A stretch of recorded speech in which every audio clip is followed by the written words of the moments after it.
किसी सन्यासी, साधु, संत, अखाड़े का नाम अगर याद हो जो सरकारी पैसे पे वहां रहता है तो मुझे भी बताने का काम कर कि बजट में विकास आपकी इंपॉर्टेंस में है, प्राथमिकता में है, बहुत बढ़िया।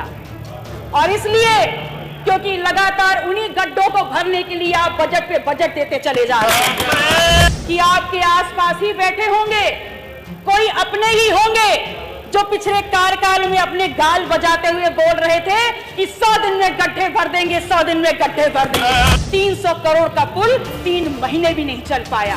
अगर नाम देना था तो मेहुल चौकसी का दे देते, नीरव मोदी का दे देते, गौतम अडानी का दे देते, दुर्गा भाभी का क्यों दिया?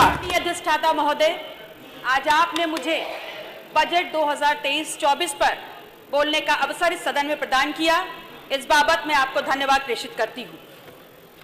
सरकार इतने गाजे बाजे के साथ और बजट में की हुई तमाम घोषणाओं के साथ आगे बढ़ रही है, आपको बहुत बहुत मुबारकबाद। लेकिन आगे बढ़ने से पहले ये जरूर सरकार सुनिश्चित कर ले कि पिछले कार्यकाल में आपने बजट के माध्यम से विभिन्न योजनाओं को आवंटित जो सरकारी पैसे में बंटरबांट किया है वो ना होने पाए, और अगर हो तो उसकी जिम्मेदारी कौन लेगा, ये पहले जरूर सुनिश्चित कर ले। कुंभ के नाम पर लगातार पैसा सरकार दे रही है, लेकिन मेरी विडंबना यह है और मैं ये नहीं समझ पा रही कि वहां पर कौन सा ऐसा सन्यासी है, कौन से ऐसे साधु संत हैं, कौन से ऐसे अखाड़े के पांडाल हैं जो वहां पर सरकारी पैसे पर रहते और खाते हैं।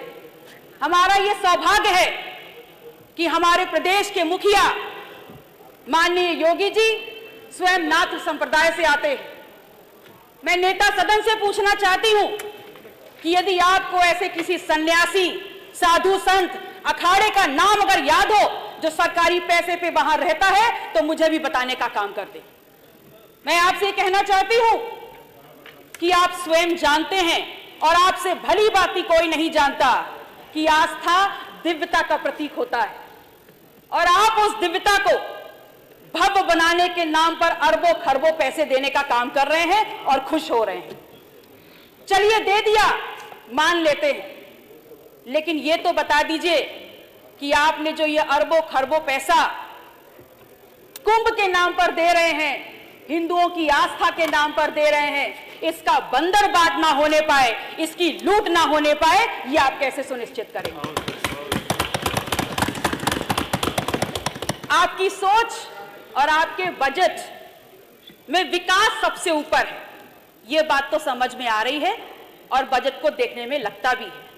शायद इसीलिए बार बार उन्हीं गड्ढों को भरने के लिए, पूरा सुन लीजिए मान्यवर, पूरा सुन लीजिए, तब ताली बजा लीजिएगा, क्योंकि अब तालियां रिवाइंड नहीं होंगी, अब तालियां रिवाइंड नहीं होंगी।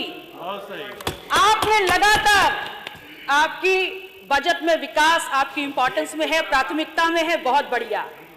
और इसलिए क्योंकि लगातार उन्हीं गड्ढों को भरने के लिए आप बजट पे बजट देते चले जा रहे हैं। तो मैं माननीय मुख्यमंत्री जी से कहना चाहती हूं कि आपके आसपास ही बैठे होंगे, कोई अपने ही होंगे जो पिछले कार्यकाल में अपने गाल बजाते हुए बोल रहे थे कि 100 दिन में गड्ढे भर देंगे, 100 दिन में गड्ढे भर देंगे, और फिर आज पुनः वही गड्ढों में गड्ढे भरने का काम हो रहा है। तो मेरा प्रश्न नेता सदन से है, और मान्यवर आपके माध्यम से मैं अपनी बात उन तक पहुंचाना चाहूंगी कि इस प्रश्न का उत्तर जरूर दे दें कि गड्ढों में गड्ढों कर करके जो आप पैसा वहां ढांकने का काम कर रहे हैं उस पर क्या कार्रवाई होगी, इसका जवाब भी दे दीजिए।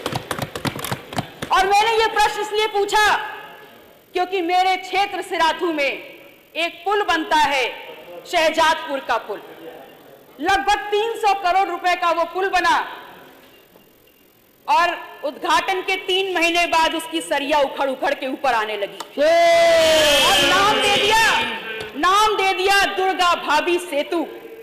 एक ऐसा महिला का नाम दिया जिन्होंने अपने गौरवशाली योगदान की वजह से इतिहास में अपना नाम दर्ज किया, और वो उनके नाम पे होने के बावजूद 300 करोड़ का पुल 3 महीने भी नहीं चल पाया। अगर नाम देना था तो मेहुल चौकसी का दे देते, नीरव मोदी का दे देते, गौतम अडानी का दे देते, दुर्गा भाभी का क्यों दिया? अगर दुर्गा भाभी का दिया था तो कम से कम उसकी क्वालिटी, उसकी गुणवत्ता तो इतनी मेंटेन कर लेते कि कम से कम उतने साल तो वो चल जाता जितना पुराना इतिहास दुर्गा भाभी का है। आपकी प्राथमिकता में स्वास्थ्य है और स्वास्थ्य से जुड़ी सेवाएं, तभी तो आपने उल्लेखित किया है कि 45 जनपद मेडिकल कॉलेजेस से आच्छादित हैं, 14 निर्माणाधीन हैं और 16 पीपीपी मॉडल पर बनाए जा रहे हैं। लेकिन मान्यवर, मैं ये कहना चाहती हूं कि आप हमेशा आधी अधूरी जानकारी ही क्यों देते हैं? आप किसको धोखा दे रहे हैं? इस प्रदेश की जनता को? मान्यवर, माननीय विधायक जी, है ये सब समय पूरा 5 मिनट, ये सब बहुत सदस्य है, सभी का नाम आ जाएगा, सभी का। इस प्रदेश की जनता को सांस लेते जीते जागते काम करते अस्पताल चाहिए, मुर्दा खोखले जर्जर भवन नहीं चाहिए। माननीय विधायक गौरी शंकर वर्मा जी, तो आप माननीय विधायक गौरी शंकर वर्मा जी, आप एक विधायक एक अस्पताल बनाइए, लेकिन उसकी गुणवत्ता ऐसी हो जहां 5 से 10 हजार मरीजों की सेवा हो सके और उनको उच्च कोटि की स्वास्थ्य सुविधाएं मिल सके।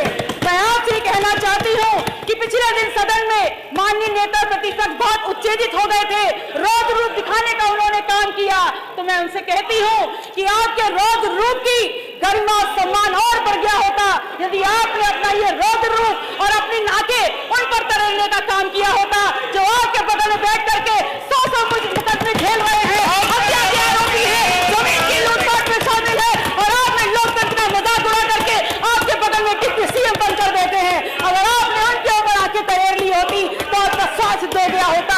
हम तो है विपक्ष में, हम मानते हैं आपकी कम संख्या में है, लेकिन आपको विश्वास दिलाते हैं उस पक्ष में आने में हमको वक्त नहीं लगेगा। आप सुरक्षा की बात करते हैं और सुरक्षा में माहौल रखते हैं। आप देख लीजिए कि आपका सदन और आपकी सरकार इन विधायकों की सुरक्षा के साथ क्या मजाक कर रही है। माननीय विधायक जी, की सुरक्षा आपने माननीय विधायक जी बोल दिया। माननीय विधायक गौरी शंकर वर्मा जी का नाम कल्याण एवं सर्वजनिक विकास के लिए युक्त संकल्प है। सुशासन, सुरक्षा, जन विकास के मार्ग पर आगे बढ़ते हुए अपराध एवं भ्रष्टाचार के प्रति